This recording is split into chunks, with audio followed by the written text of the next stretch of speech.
Obsession est le meilleur film d'horreur depuis Hérédité. Voilà.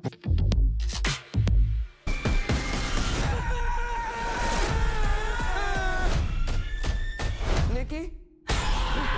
Bonjour à tous et merci de me rejoindre pour cette critique de Obsession, nouveau film de Curry Barker, le premier vrai long métrage de Curry Barker, ancien youtubeur. Il nous raconte une belle histoire d'horreur et c'est tout simplement une très grande réussite. Les grandes réussites, c'est rare. Les grandes réussites dans le film d'horreur, c'est encore plus rare. Et puis les buzz films d'horreur, chaque année on a droit à quelques-uns.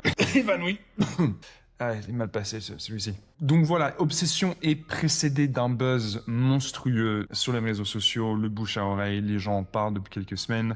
C'est un peu sorti de nulle part, mais c'est un succès absolument énorme. On en est à quasiment 200 millions de dollars sur le seul territoire nord-américain. On l'a dit, Curry Barker nous fait son premier film. C'est un ancien youtubeur qui a fait quelques courts et quelques moyens métrages, on va dire. Et c'est la première fois qu'il se lance dans un long métrage. Et pour ce premier long, il nous raconte l'histoire de Bear, un jeune homme qui vit du côté de Burbank, Los Angeles, aux États-Unis. Vit assez tranquille, il vit seul, il travaille dans un magasin de musique avec ses amis Ian, Sarah et donc Nikki, qui va jouer un rôle prépondérant dans l'histoire, parce qu'il est tout simplement amoureux. Il a un bon gros crush pour son ami Nikki, mais il ne se peut lui dire. Alors qu'est-ce qu'il va faire? Il va aller dans une petite brocante, acheter un petit objet magique, de petits morceaux de bois, une sorte de cracker qui va craquer comme ça, et il va faire le vœu d'être adoré, d'être aimé plus que tout au monde par son ami Nikki. Et autant vous dire que ça va avoir des conséquences assez compliquées. Voilà, c'est un peu le sujet de Obsession, qui est tout simplement une énorme claque. C'est l'un des meilleurs films déjà de l'année. C'est le meilleur film d'horreur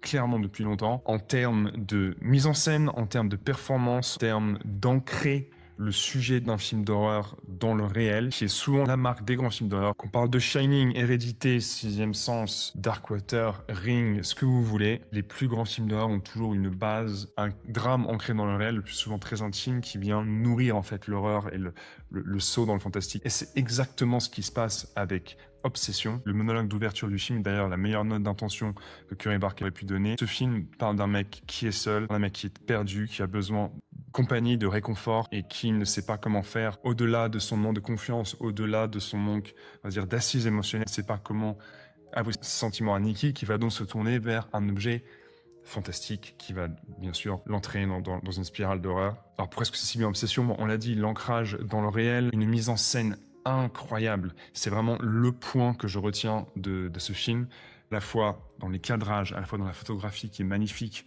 assez noir, assez sombre. Le film se passe pour une bonne partie la nuit et il y a un format de pellicule assez particulier. On est, pour ceux qui avaient vu Train Dreams par exemple récemment, on est un petit peu dans le même genre de format, quasiment 1.5, 3,5, avec donc une image assez carrée, avec des bandes noires sur le côté. Donc il y a un côté un peu, on se focalise sur l'essentiel avec beaucoup de plans serrés, plans moyens sur les acteurs, des plans qui durent longtemps. On laisse venir l'inconfort, on laisse venir la tension, le malaise qui le plus souvent mène à des décharges comme ça d'adrénaline sur la fin des scènes. D'ailleurs, parfois, Curry Barker joue un petit peu de ces contrastes, à la fois avec les cadrages, à la fois avec le son. Il y a une grosse utilisation du son, de nappes sonores qui viennent vraiment nous envahir progressivement et qui parfois, il n'y a pas trop de jumpscare, mais parfois c'est vraiment ce côté envahissement de l'espace sonore. Et parfois, par des effets de contraste, peut donner lieu à des moments un peu quasi comiques, on va dire, dans une sorte d'humour noir, d'humour assez nerveux, parce qu'on est quand même sous tension pour la majeure partie du film. Tension qui ne m'a pas quitté de la première scène jusqu'à la dernière. Ça, c'est vraiment la grande réussite de ce film. On est venu voir un film d'horreur, on est venu pour être, alors des sensations fortes, pour être emmené dans une sorte de montagne russe comme ça, et c'est exactement ce qui se passe avec Obsession. Je l'ai dit, la mise en scène est vraiment fantastique. La façon de cadrer le personnage de Inde Navarrete, je sais pas exactement comment on dit, donc le personnage de Nikki, la façon de la filmer toujours un peu dans la pénombre, de telle sorte qu'on devine son expression mais sans vraiment la voir, sachant que donc ce personnage, lorsqu'elle commence à sombrer un peu dans la folie, quand elle est obsédée justement par le personnage de Bear, elle passe du tout au tout, elle passe d'une personnalité à l'autre, elle peut péter les plombs, elle peut commencer à crier. On sait jamais à quelle sauce en tant que spectateur, on va être mangé, on sait jamais à quelle sauce le personnage principal va être mangé. On est toujours un peu dans cette tension latente. Parfois, donc, le réalisateur, comme j'ai dit, en joue avec des effets quasiment comiques, mais le plus souvent, on est vraiment... Moi, j'avais le cœur qui battait pendant toute la séance. Pourtant, les films d'horreur, j'en ai vu. Il y a eu un bon paquet, mais vraiment, là, c'est vraiment la mise en scène et la plus grosse réussite du film. Au niveau des performances, comment ne pas parler forcément de la dite Indy Navarrete qui sort une performance all-time inoubliable dans le rôle de Nikki, qui commence vraiment avec un charme quasiment à la Nathalie Portman. Moi, elle m'a vraiment évoqué Nathalie Portman lorsqu'elle est par exemple dans des films comme Garden State, où elle est super charmante, où elle est vraiment un peu girl next door, mais vraiment hyper...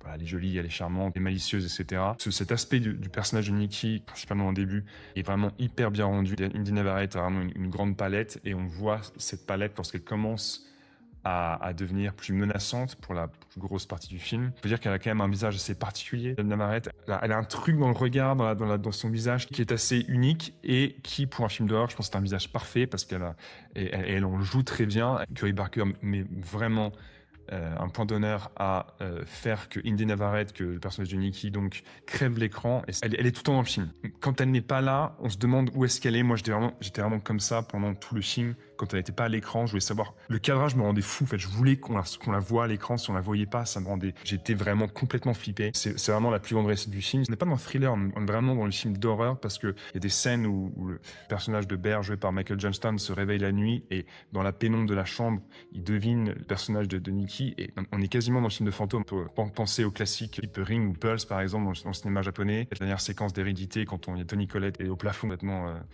possédé. On est vraiment dans un film qui tend vers l'horreur à partir vraiment d'un thème assez réel. C'est aussi là que la grande réussite du film, c'est que le film est assez riche thématiquement. On parle d'une jeunesse qui est un petit peu perdue, qui travaille dans un magasin de musique, mais on sent bien que c'est pas vraiment là où ils veulent construire leur carrière. Il y a à la fois le personnage de Bert, on le sait dès la première scène, et se sent très seul, après avec le monologue que j'ai mentionné.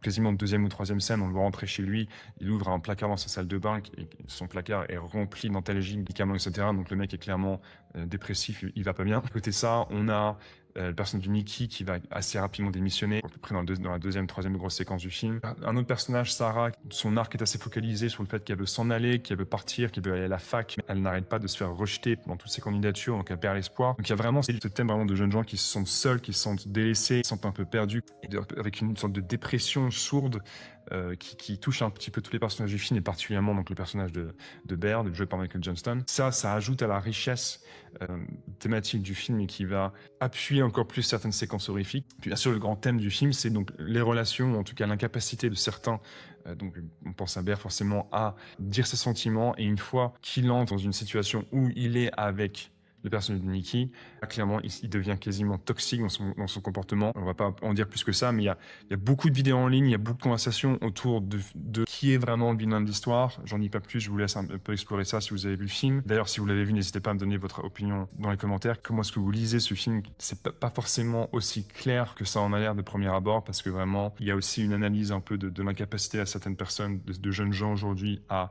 aller vers l'autre dans des relations, parler, à communiquer, et finalement finir par avoir des comportements toxiques, et qui est un peu toujours en thème sous-jacent dans le film. Donc voilà, un film vraiment très riche, mais au niveau formel, c'est brillamment exécuté. Performance d'acteur de Indy Navarrete. Je vais pas trop parler de Michael Johnston, qui aussi tient la barre.